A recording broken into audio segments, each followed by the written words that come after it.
Temos também aqui mais uma questão relevante. A gente tem chamado sua atenção sempre. Nós vamos gastar 4 bilhões e 900 milhões de reais na eleição para prefeito e vereador. 4 bi e 900. Os partidos vão gastar 1 bi e 700. Foi aquela verba para manter os partidos funcionando. Muito bem. Mas ainda assim, se essa grana não for suficiente, o candidato a vereador ou candidato a prefeito de todo o país, ele poderia fazer uma vaquinha eleitoral? Quem está aqui conosco, gentilmente, é a doutora Fernanda Vioto, advogada eleitoral. Doutora Fernanda, muito obrigado por atender aqui o Jornal Nova Brasil. Bom dia, Heródoto. Obrigada pelo convite. Bom dia a todos aqui do Jornal Brasil que estão nos ouvindo, nos assistindo. Prazer falar com você. Muito obrigado. Doutora Fernanda, acho que falar em vaquinha é um negócio meio perigoso, porque o Moro foi acusado de supergasto. Agora, hoje, tem julgamento do governador do Rio e do vice também, gastos e tal. Sim. Como é que a gente faz uma vaquinha dessa sem correr o risco depois de ser processado na Justiça Eleitoral Brasileira?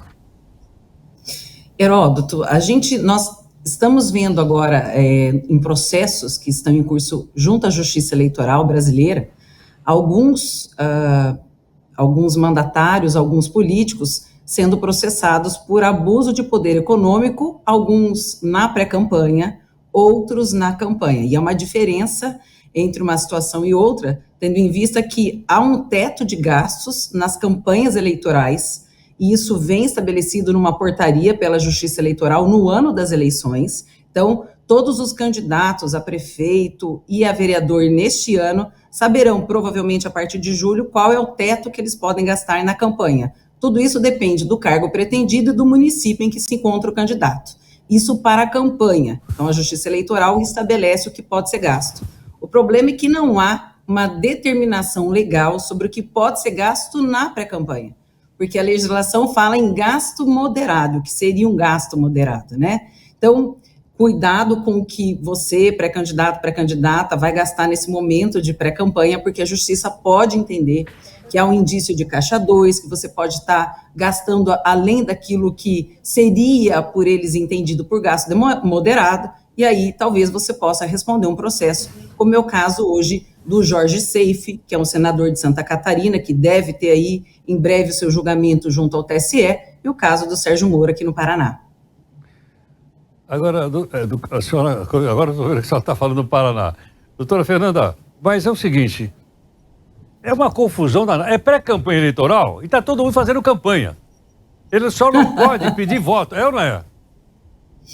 Na realidade, Heródoto, nós tínhamos antigamente uma campanha eleitoral muito mais extensa, com muito mais tempo, né? Ela durava 90 dias. Mas, na realidade, com algumas mudanças da legislação, hoje a campanha eleitoral, ela dura apenas 45, no máximo 50 dias. Então, fica muito difícil para um pré-candidato, uma pré-candidata que não é conhecido, que não tem mandato, que talvez seja uma nova liderança política, tornar-se conhecido nesse período de 45, 50 dias. Então, haveria um desequilíbrio entre alguém que já é conhecido ou que já tem mandato para esta pessoa que hoje está iniciando sua carreira política. E justamente por essa razão é que este período de pré-campanha ele é extremamente importante. Nós falamos no direito que a pré-campanha propriamente dita, ela se iniciou no dia 1º de janeiro deste ano. Mas a gente sabe, né, Heródoto, que quem tem mandato está fazendo pré-campanha desde o primeiro dia que assumiu. É verdade. É eleito numa eleição e já começa a pensar na outra. Pois é, isso mesmo. Agora, é interessante o seguinte, doutora Fernanda, no caso, por exemplo, e qual é o fato, qual é a lei, qual é o dispositivo que separa, então, agora acabou a pré-campanha e daqui para frente é campanha? Na realidade, a legislação só diz quando se inicia a campanha. Ela não diz quando inicia a pré-campanha. Nós podemos dizer que, ao início da pré-campanha, no dia 1º de janeiro do ano eleitoral, porque é o primeiro dia que passa a valer a primeira regra do ano eleitoral, que é a legislação que prevê que todas as pesquisas que forem divulgadas a partir do dia 1º de janeiro do ano eleitoral devem ser registradas junto à Justiça Eleitoral. É por isso que a gente diz que a pré-campanha propriamente dita se inicia no dia 1º de janeiro. A legislação diz que, com relação ao início do prazo das campanhas eleitorais, é que após a realização das convenções partidárias, que devem acontecer entre 20 de julho ao dia 5 de agosto, os partidos terão até o dia 15 de agosto deste ano para registrar a candidatura de todos os seus candidatos e a partir do dia 16 de agosto nós teremos início a campanha eleitoral para as eleições municipais de 2024. E aonde entra nessa sequência a decisão do partido, a chamada convenção do partido nomeando oficialmente os seus candidatos?